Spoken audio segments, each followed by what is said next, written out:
The first time I noticed my daughter pulling away from me, it wasn't loud or obvious. It was quiet, like the soft click of a door you didn't realize had locked behind you. Emma had always been my little shadow. Even in her 20s, she'd still call me Mama when she was tired or scared. But something changed after she started seeing that therapist. It began with small silences. She stopped telling me about her day, or what she was cooking, or even how her classes were going. I brushed it off at first. She was growing up, finding her independence. That's what every mother wants, right? But the silence grew thicker, heavier, like fog that never lifted.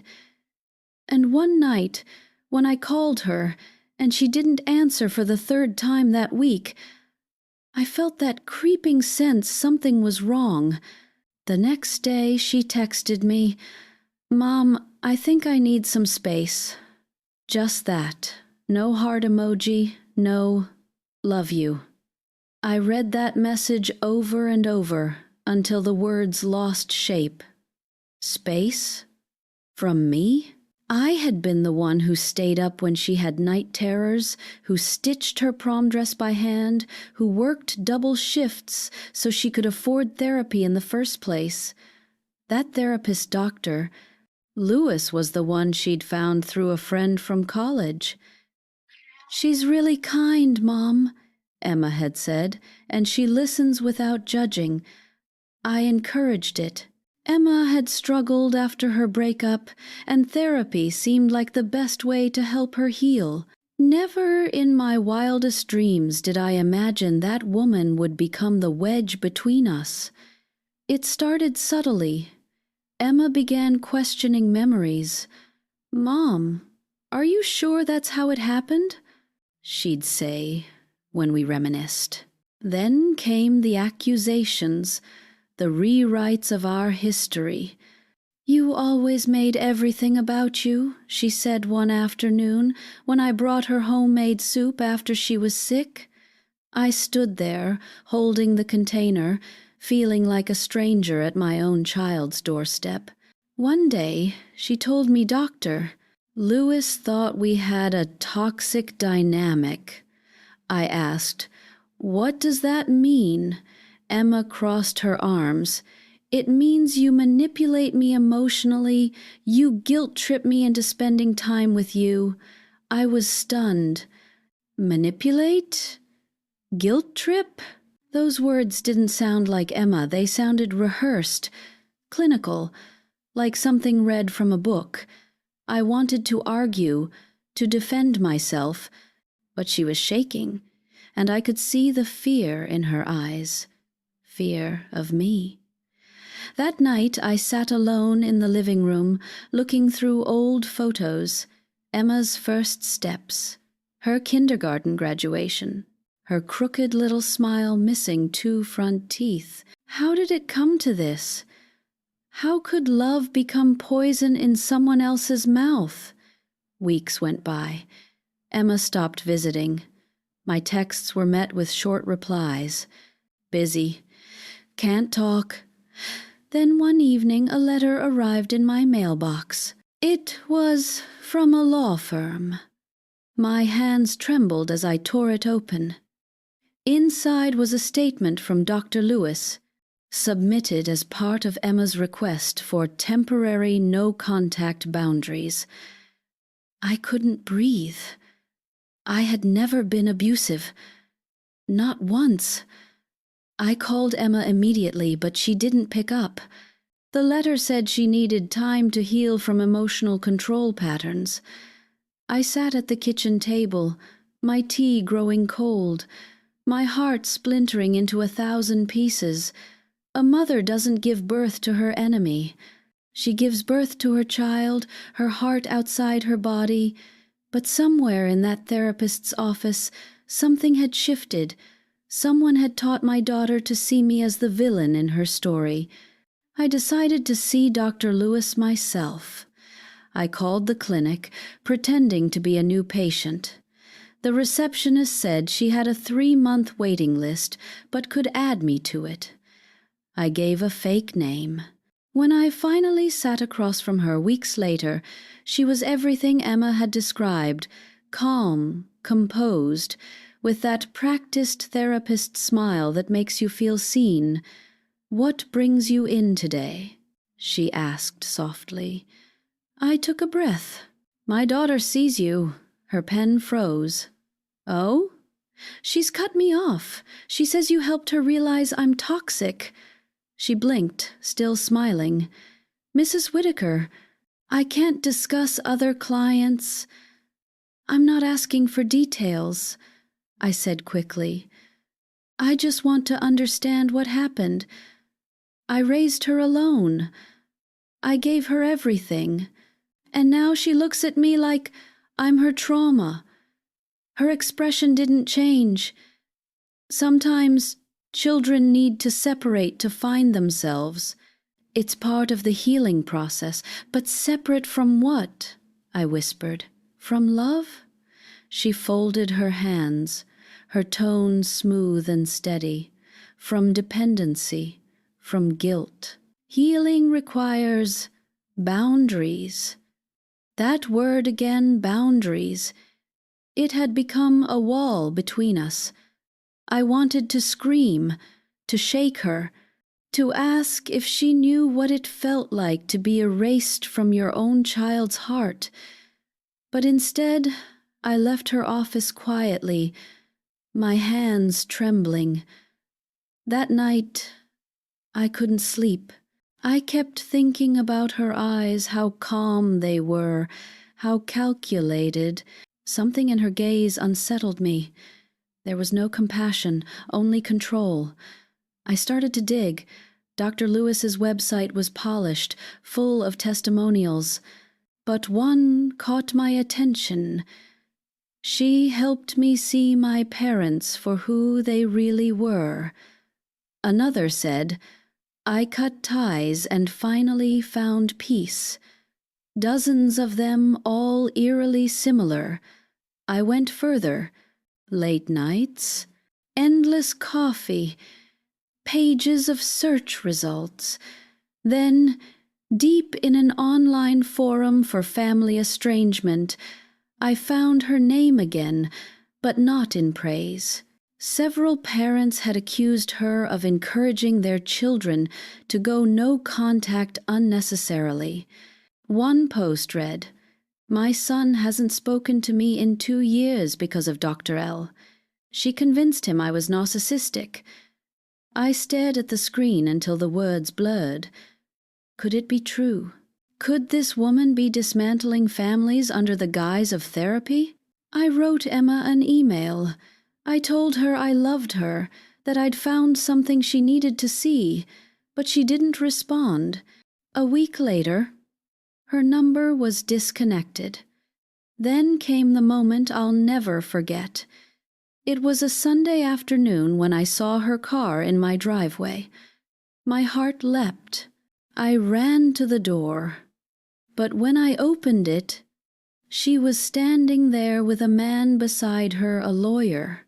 "Mom," she said, her voice cold, "I need you to stop contacting me." "Doctor."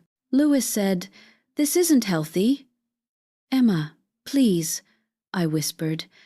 "I found things about her. She's hurting people." The lawyer stepped forward. "Mrs. Whitaker, you're crossing legal boundaries. If this continues, we'll have to file for a restraining order." I looked at my daughter, my own flesh and blood, and saw nothing familiar in her eyes. Just distance. After they left, I sank to the floor and cried until the sun went down. My house felt like a tomb filled with memories of a child who no longer existed.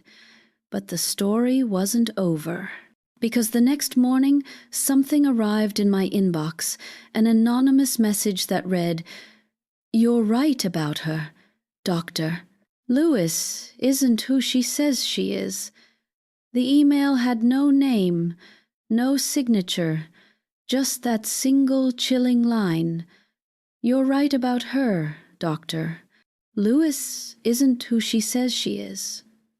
For a long moment, I simply stared at the screen, my heart pounding so hard I could feel it in my ears. I checked the sender, an anonymous address, nothing traceable. But there was an attachment, a single PDF file named Read Before It's Too Late, PDF. My hand trembled as I clicked it open. The document contained screenshots, news clippings, old photographs, and a partially redacted report. At the top, a headline read, "Therapist suspended over unethical conduct accused of manipulating patient testimonies." The face was unmistakable. Dr. Lewis, though younger and wearing her hair darker. The article was dated 8 years ago. My throat tightened. I scrolled further. It said she'd lost her license temporarily for crossing professional boundaries with clients, encouraging alienation from family members to foster emotional dependency. There it was, proof. But how had she resurfaced here, under the same name, still practicing? I printed the file and read it again under the dim kitchen light. The shadows in my house seemed alive, like they were holding their breath. I knew what I had to do. If no one else would protect Emma, I would. The next day, I called the licensing board. The woman on the other end was polite but detached.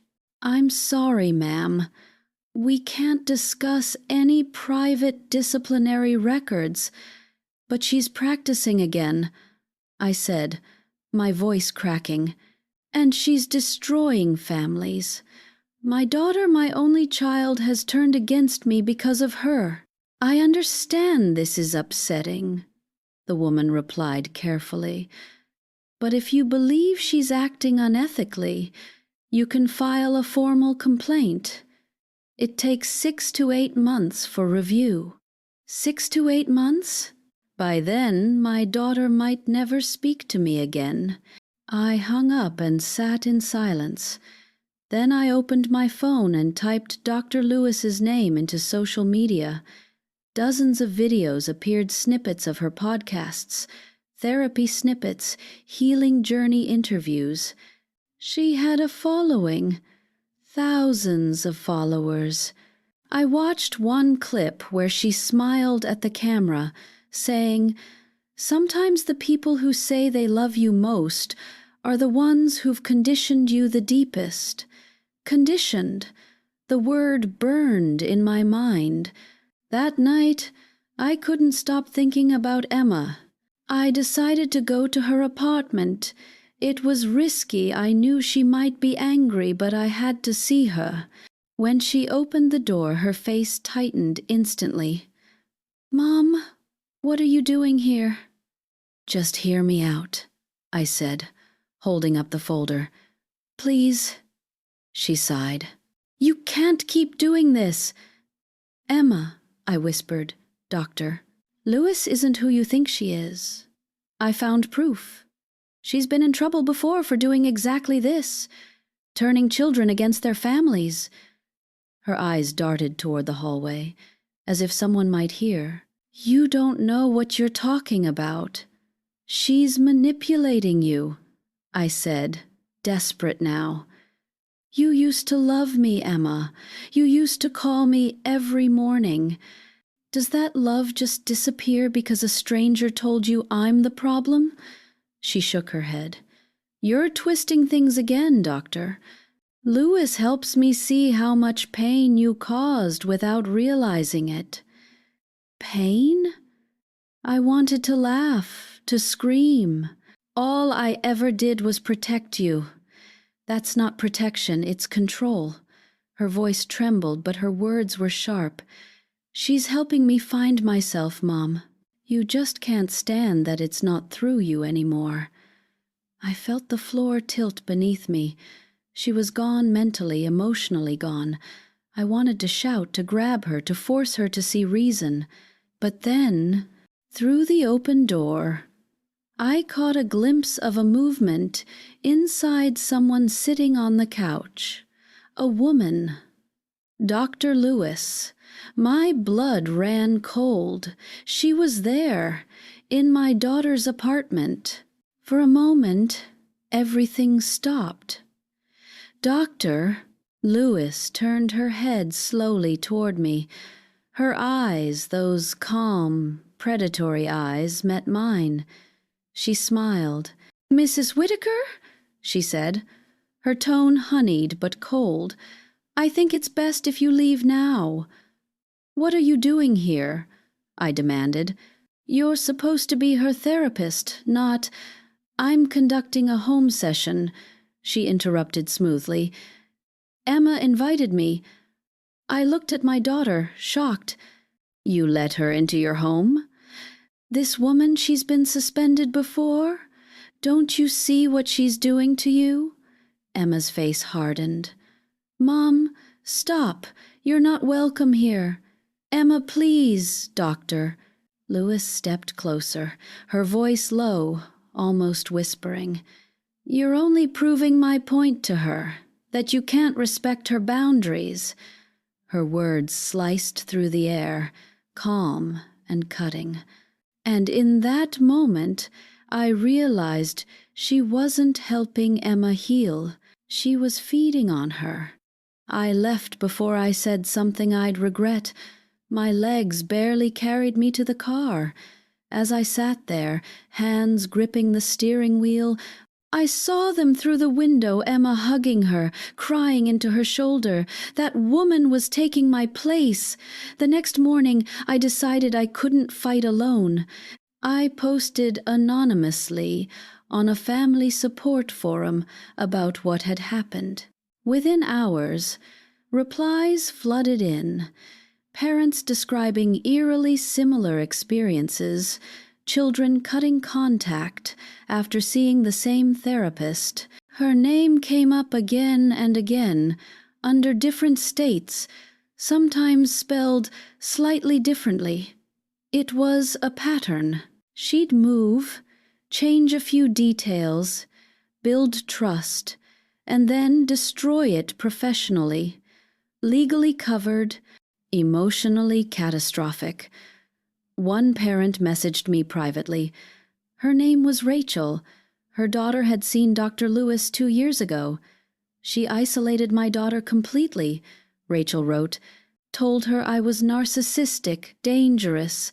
I haven't heard her voice in 18 months. Please be careful. That woman doesn't just talk. She controls." My heart sank. This was bigger than Emma.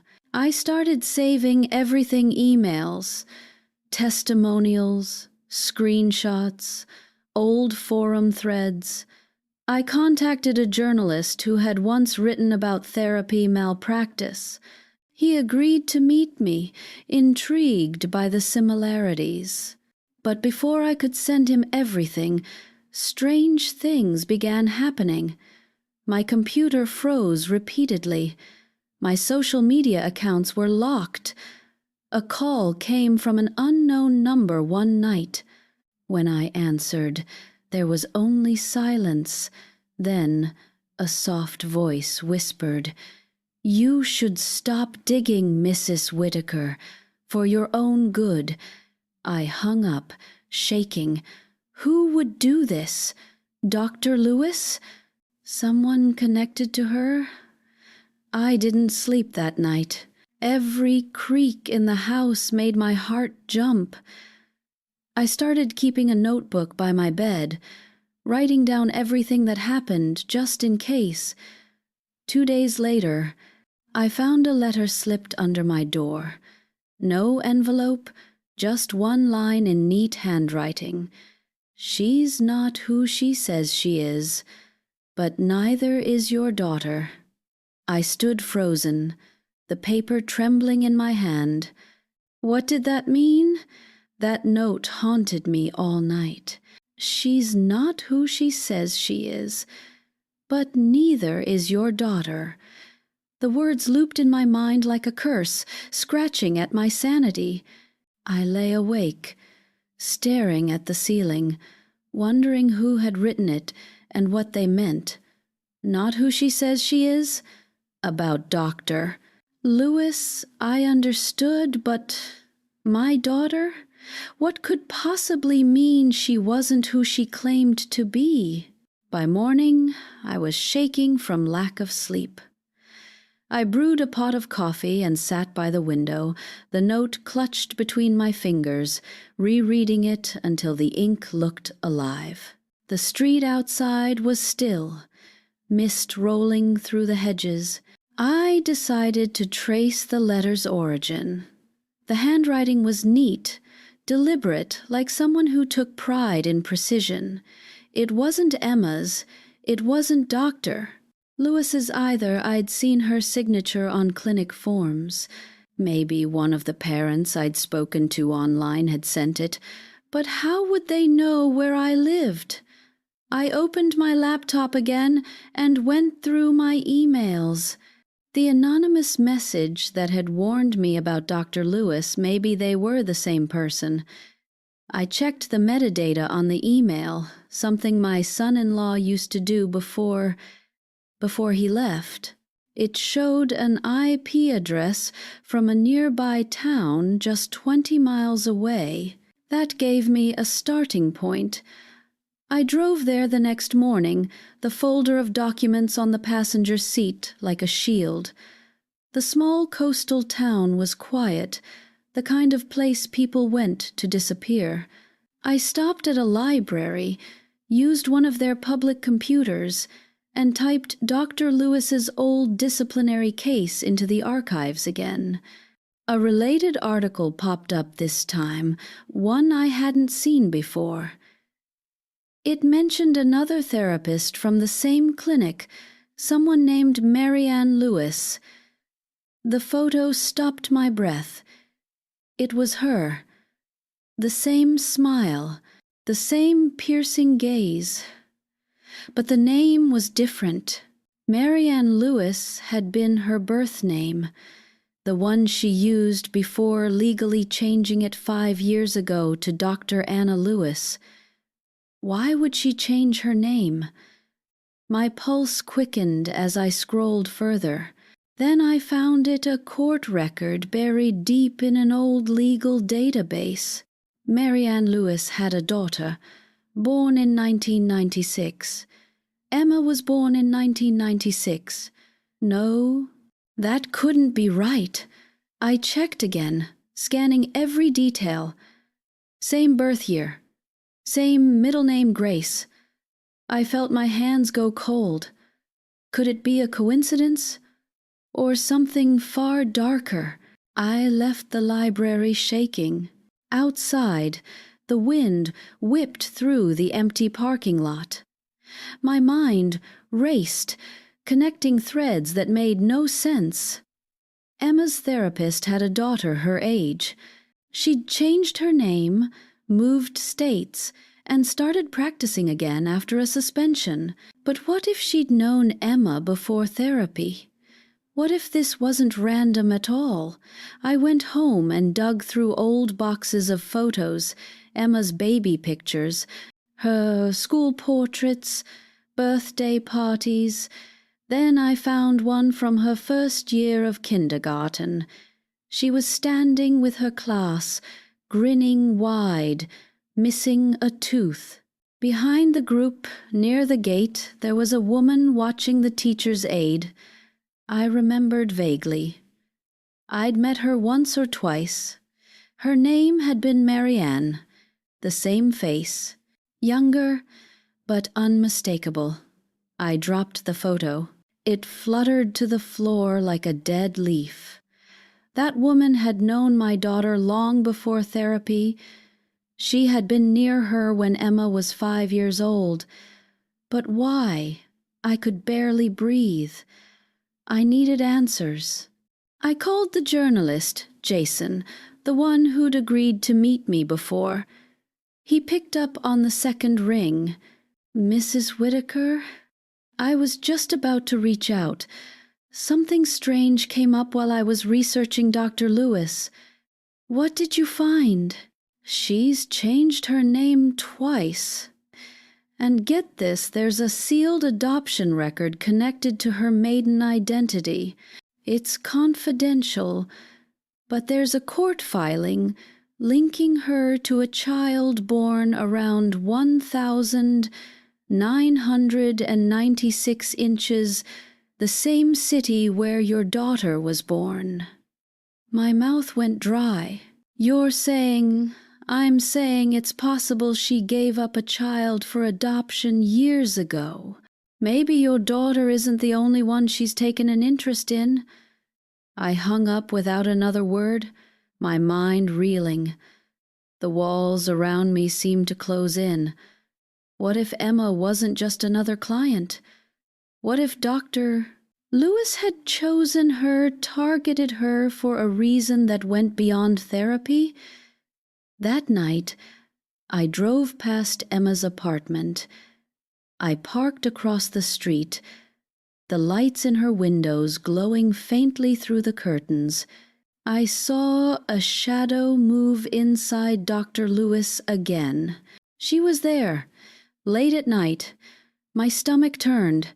That wasn't professional behavior. That was possession. I sat there for nearly an hour, watching as the lights went out one by one. At midnight, Dr. Lewis finally emerged, slipping quietly into her car.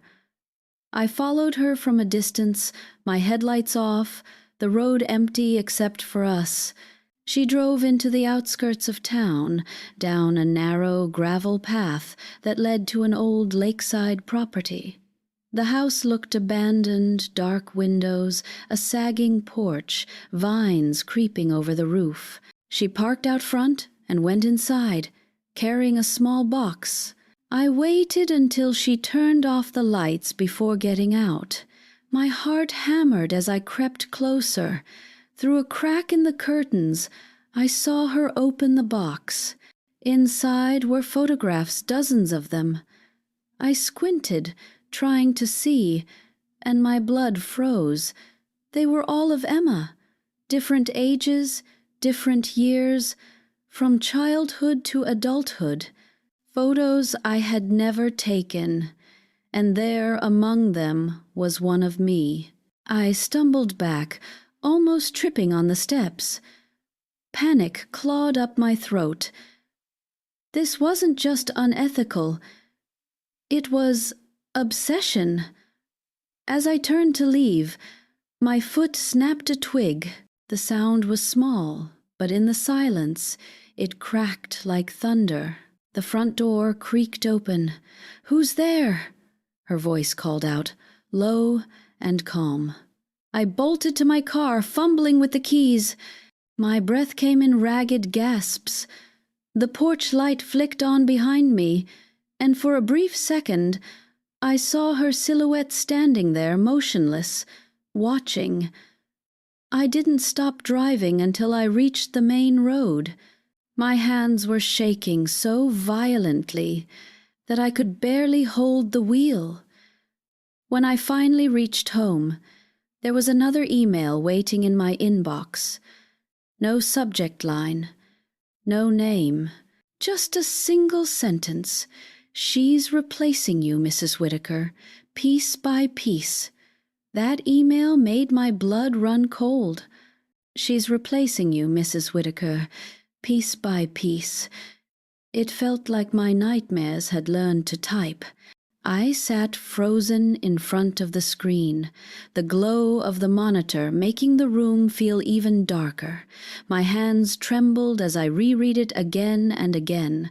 The phrase didn't just sound threatening, it sounded intentional. As if someone was warning me that this wasn't just manipulation anymore. It was a takeover. The next morning, I couldn't think straight. Every corner of my house reminded me of Emma, her laughter echoing down the hallway, her childhood drawings still framed in the guest room, her old perfume faint in the closet where she once hung her prom dress. The thought of that woman trying to replace me, to erase me, twisted my stomach into knots. I decided to call Jason again. He picked up immediately. "Jason, I followed her last night," I blurted, my voice shaking. "She's got a house outside of town. She had photos of my daughter, of me." "What kind of photos?" "All kinds, years' worth. Some I've never seen before." There was silence on the line, then a cautious breath. "That's serious, Mrs. Whitaker. We need evidence. Can you show me where the house is?" I hesitated. "You really think she's capable of something this deranged?" "I've seen people cross lines before," he said quietly. "But this sounds like obsession, not therapy. Be careful. Don't confront her alone." But I didn't want to wait anymore. I'd already lost too much. That night, I drove back to that same lake house. The moonlight shimmered across the water like broken glass, and a mist hung low over the grass. The house looked dead, but I saw a faint glow through the curtains. She was inside again. I parked further down the road this time, wrapped a scarf over my hair, and approached quietly. My heartbeat was so loud I could hear it in my ears. I needed proof, something to show Emma, something undeniable. The porch creaked under my feet. I peeked through the same gap in the curtain. This time, she wasn't alone. Emma was sitting at the table. My knees nearly gave out. She looked pale, eyes distant, as Dr. Lewis sat across from her, speaking softly, her hands gesturing in that calm, hypnotic way. I pressed my ear against the wall, straining to hear. "You're finally breaking free," Dr. Lewis was saying. "She's not your mother anymore, Emma. She never truly saw you." Emma's voice trembled. But she raised me. I remember." "That's not memory," the therapist said sharply. "That's conditioning. You were adopted into her fantasy, a replacement for what she couldn't have. I've shown you the documents." I froze, my breath caught in my throat. "Adopted?" Dr. Lewis continued, her tone softer now, like a lullaby. "She kept it from you because she needed control. But now you see it clearly. You were never hers, Emma. You were meant to find your real family." I felt my whole body go cold. No, that was impossible. Emma was mine. I carried her for 9 months. I remembered every contraction, every second of her first cry. What kind of lie was she spinning? Emma's voice broke. But why would she lie to me? "Because she couldn't let you go, Doctor," Lewis said, her smile curling. "But you belong with me now." I couldn't take it anymore. I pushed open the door, the hinges screeching like a warning. Both of them turned. Emma's eyes widened. Dr. Lewis didn't even flinch. "You liar!" I screamed, storming into the room. "You twisted everything! She's my daughter!" Dr. Lewis rose slowly, calm as a snake. "Mrs. Whitaker, you shouldn't be here." "Don't you dare say my name," I spat. "You've been stalking my family, manipulating my child. How dare you?" Emma stood between us, trembling. "Mom, please. She's lying to you, Emma," I cried. "She told you you're adopted?" "It's not true. You're my daughter." Dr. Lewis tilted her head. "She's projecting again, Emma. Classic denial. You see how she can't let go of her narrative?" "Shut up!" I screamed. You don't get to use your therapy words to rewrite my life. Emma was sobbing now. I don't know what to believe. Doctor. Lewis moved closer to her, placing a hand on her shoulder. Believe the truth, sweetheart. Believe the documents. What documents? I demanded. She smiled at me, slow and cruel. Would you like to see them? She walked to a drawer and pulled out a worn manila folder. Inside were faded hospital papers, a birth certificate, Emma's birth certificate, but the mother's name wasn't mine. It said, Marianne Lewis. My knees buckled. I stared at the paper, my world spinning. My name wasn't there. My hands shook as I held it up to the light, searching for signs of forgery. The fonts looked right. The seal looked genuine. No, I whispered. No, this isn't real. Dr. Lewis's voice was soft now, almost pitying. You see, Mrs. Whittaker, she was mine first, but life took her from me. You got to raise her while I rebuilt myself. I didn't even know where she was until she started therapy, and when I saw her name, her eyes, I knew. Emma looked between us, her tears blurring everything. You're saying you're my real mother? Yes, doctor, Lewis whispered, tears welling in her eyes, fake but convincing. And I've loved you every day since. I shook my head violently. She's manipulating you, Emma. Don't believe her. Enough, Dr. Lewis snapped, her calm mask cracking. You've stolen my child once. You won't again.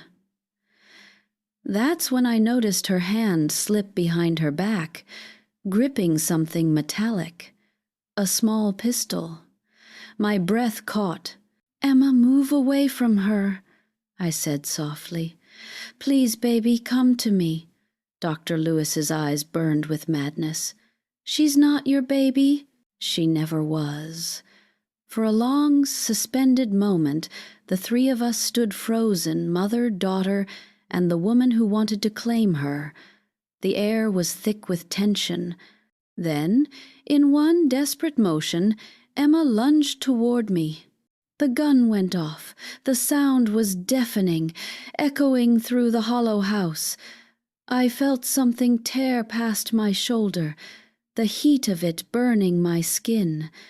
Emma screamed, grabbing my arm, pulling me toward the door. We ran, out into the night, down the driveway, our hearts pounding in sync. Behind us, the porch light flickered, and then silence. We didn't stop until we reached my car. I turned the key, the engine roared, and we sped away, the reflection of that house shrinking in the rearview mirror like a nightmare fading with dawn. Emma was crying uncontrollably, clutching my arm. Mom, she had papers, she said. I don't care what she said, I whispered, holding her hand tight. You're my daughter, you always have been. But in the pit of my stomach, I felt something cold and heavy, a seed of doubt, because those papers looked real, too real. We drove in silence for miles, the sound of the tires on the wet road filling the space between us. Emma's sobs had softened to shallow breaths. I could still smell gunpowder faintly clinging to my clothes. My shoulder ached where the bullet had grazed me, but I didn't care. All I could think about was keeping her safe. When we finally stopped, it was at a small roadside motel off Highway 19. The flickering neon sign read vacancy in half-lit letters. I parked behind the building, away from the main road, and led Emma inside. The clerk barely looked up when I handed over cash. We entered the room, dim, musty, but safe. Emma sat on the bed, clutching her knees. Her eyes were red and distant. She showed me papers, she whispered. Birth records, dates. It all looked real. I knelt in front of her, taking her cold hands in mine. Emma, listen to me. She's sick. She's been planning this. I don't know how she got those papers, but they're fake. She's trying to make you doubt everything so she can control you. Her lips quivered. But what if she's not lying? That question cut deeper than the bullet. I felt something in me crack. I carried you, I said, my voice trembling. I remember every moment. The hospital room smelled like disinfectant and rain. You wouldn't cry at first, you just looked at me with those same eyes. Your eyes, Emma. How could I ever forget? She stared at me for a long moment, tears spilling down her cheeks. Then she leaned forward and buried her face in my shoulder. I don't know what to believe anymore, Mom. I held her tight, whispering into her hair. Then believe in love. It's the only truth that never lies. That night, I couldn't sleep. I sat by the window, watching the highway lights flicker across the curtains. Every passing car made my heart jump. I was sure she'd come after us. People like Dr. Lewis didn't just give up. She'd been planning this too long to let it slip away now. Just before dawn, my phone buzzed. A message from an unknown number. You shouldn't have taken her. You can't hide forever. No name. But I didn't need one. It was her. I woke Emma gently and told her we were leaving again. We drove to the nearest police station. I told them everything, the harassment, the photos, the gun. The officer took notes but looked skeptical. Do you have any evidence of the gun? He asked. No, I admitted. She fired it, but we ran before she could. He sighed. Without proof or injury documentation, it's your word against hers. I wanted to scream. She's dangerous. She's been stalking us. He handed me a card. You can file a restraining order, ma'am. But if she's her therapist, this could get complicated. Complicated. That word felt like poison. We left the station defeated. I drove to Jason's office next. He looked shocked when he saw the bruise forming on my shoulder. I told him everything from the gun to the fake birth papers. He rubbed his temples. This is worse than I thought. I got access to sealed records this morning. You were right, she did have a child in 1996. But here's the thing, there's no record of an adoption to your name. My heart stopped. What? He turned the screen toward me. I checked your hospital records from that year. You were admitted under emergency circumstances. There was a stillbirth recorded under your file. I froze. My vision blurred. No, that can't be true. I'm sorry, he said gently. Something doesn't match. Either the records were altered, or someone made a substitution. The room spun. I gripped the edge of his desk. Memories flashed, screaming in pain, nurses rushing, someone taking my baby away for extra tests. I was too weak then, too sedated to question anything. Could it be possible that they switched babies? That the baby I raised wasn't biologically mine? No, I whispered, shaking my head. I don't care about records. I know who my daughter is. Jason nodded solemnly. And that's exactly why she targeted you. If Dr. Lewis is the biological mother, she's been looking for her child for decades. When she met Emma, she recognized her and decided to rewrite the truth. I felt sick. So she's telling half-truths, using her real history to make her lies more believable. Exactly. He leaned closer. But she made a mistake. If we get a DNA test between you and Emma, we'll know the truth. That evening, I convinced Emma to do it. She hesitated, scared of the answer, but I told her whatever the result, she was my daughter in every way that mattered. We drove to a private clinic and submitted samples, quick swabs, quiet hands, unspoken fear. As we waited for results, we stayed in a small cabin outside town, away from the main roads. I cooked her favorite soup, just like when she was little. For a while, it almost felt normal, but on the third night, I woke up to the sound of footsteps outside. Slow, deliberate. I grabbed my phone and peered through the window. A figure stood near the tree line, illuminated by the moon. She was wearing a long coat, her hair loose. Dr. Lewis. I froze, heart pounding. She was just standing there, watching. I whispered Emma's name, but before she could wake, the figure turned and disappeared into the woods. I called Jason in the morning. He sounded tense. "Stay put, Mrs. Whitaker. Don't go anywhere alone. I'll drive out there with a security contact I know." That afternoon, Emma came out of the cabin holding an envelope. "Mom," she said quietly, "someone left this at the door." The envelope had no return address. Inside was a single page, a printed DNA report. Emma's name, mine, a bold word beneath, "No maternal match found."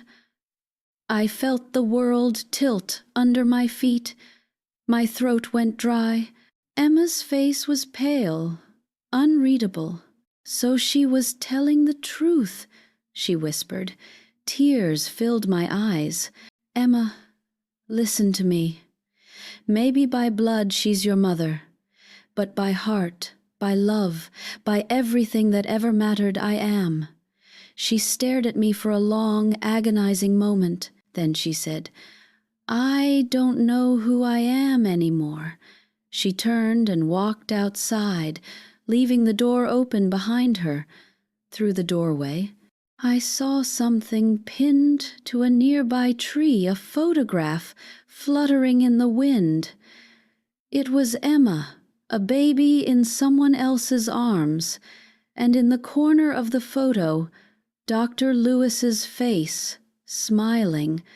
The photograph trembled in my hand as the wind tugged at its corners. The smiling face of Dr. Lewis holding my baby, the baby I'd raised, loved, and nearly died for, felt like a blade through my chest. Emma stood a few feet away, arms wrapped around herself, staring at the lake's rippling surface. The air between us felt broken, raw. "Emma," I whispered, my voice catching, "please, come inside." She didn't turn around. "You lied to me my whole life," she said softly. "I looked at you every day and never once imagined you weren't my mother. How could you not tell me?" Tears blurred my vision. "Because I didn't know," I said. "I swear to you, I didn't know. They told me my baby died, Emma. They took her from me before I could even hold her. You were placed in my arms hours later, crying, perfect, alive. I thought God had given me a miracle." She finally turned to me. Her face was pale, streaked with tears. "And she, Dr. Lewis, she says she's my real mother." She may have given birth to you, I said quietly, stepping closer. But I raised you. I stayed when you were sick, when you were scared, when the world was cruel. I loved you before she ever came looking for you. Blood doesn't make a mother. Love does. Emma looked down, torn between two worlds, the one that had raised her and the one that was claiming her. I reached out, but she flinched. That broke something inside me I didn't know could still shatter. Before I could say another word, headlights flashed across the cabin walls. A car pulled up. Jason stepped out, phone in hand, looking grim. I have the rest of the story, he said, voice urgent. You both need to hear this. We sat around the small kitchen table as he spread out the documents he'd brought. I got access to the sealed hospital records, he said. It wasn't a simple switch. It was fraud. Dr. Lewis's child, the one she gave birth to, died shortly after delivery. She couldn't accept it. She had connections at the hospital. Somehow, she arranged to take another infant in her place, the one listed under your name, Mrs. Whitaker. But before she could complete the paperwork, the hospital discovered the tampering. They dismissed her quietly and destroyed the adoption trail to protect their reputation. My hands trembled as he continued. She disappeared after that, reinvented herself, and started practicing under new credentials. The guilt never left her. When Emma appeared in her care as a patient, she recognized the birthmark, the eyes, and instead of facing her crime, she convinced herself it was fate. She decided to reclaim what she lost. I stared at Jason numb. So she stole my baby once, and she tried again. Emma's breath hitched. She looked horrified. She lied to both of us. Jason nodded grimly. She's unstable, and now that you've escaped, she's desperate. We need to go to the authorities before she makes another move. But before we could respond, a loud crack echoed outside, the unmistakable sound of a branch snapping underfoot. Jason looked toward the door. Stay here. He stepped outside, flashlight in hand. The beam cut through the dark trees, swaying slowly. Then another sound. A metallic click. My stomach dropped. "Jason!" I shouted, rushing to the window. But before I reached it, a gunshot shattered the night. Emma screamed. I pulled her down behind the counter, heart hammering. Through the broken glass, I saw movement, a shadow slipping past the porch, her coat whipping in the wind. Dr. Lewis. She was coming for us. I grabbed the phone, but there was no signal. Jason's car was still running, headlights glaring into the woods.